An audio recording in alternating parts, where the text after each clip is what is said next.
उद्धव ठाकरेंच्या उपस्थितीमध्ये मुंबईतल्या पदाधिकाऱ्यांची बैठक सुरू झाली आहे। मुंबई महानगर प्रदेशातील पदाधिकाऱ्यांची बैठक होतीये। उद्धव ठाकरे मुंबईतील पदाधिकाऱ्यांशी संवाद साधणार आहेत। आगामी निवडणुकीच्या अनुषंगाने बैठकीचं आयोजन करण्यात आलेलं आहे।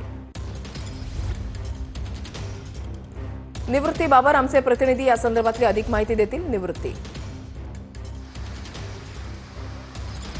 नक्कीच वृषाली, आपण पाहतोय की उद्धव ठाकरेंच्या पक्षातील अनेक पदाधिकारी जे आहेत ते उद्धव ठाकरेंची साथ सोडून जाताना पाहायला मिळतात आणि याच पार्श्वभूमीवरती आगामी महानगरपालिकेच्या पार्श्वभूमीवरती देखील बैठकीचं आयोजन जे आहे ते मातोश्रीमध्ये करण्यात आलेलं आहे।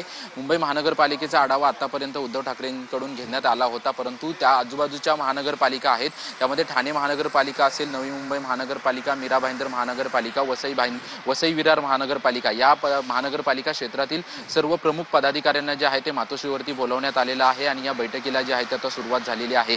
तो उद्धव ठाकरे या पदाधिकाऱ्यांना काय मार्गदर्शन करतात हे पाहणं महत्त्वाचं असेल, कारण की ह्या मुंबई सोडून इतरत्र महानगरपालिका आहेत यामध्ये शिंदेच्या शिवसेनेचं पदाधिकारी जे आहे ते मोठ्या प्रमाणात ऍक्टिव्ह असल्याचं आपल्याला पाहायला मिळतं, त्यांचं मोठ्या प्रमाणात वर्चस्व असल्याचं पाहायला। नक्कीच धन्यवाद निवृत्ती दिलेल्या सविस्तर माहितीसाठी।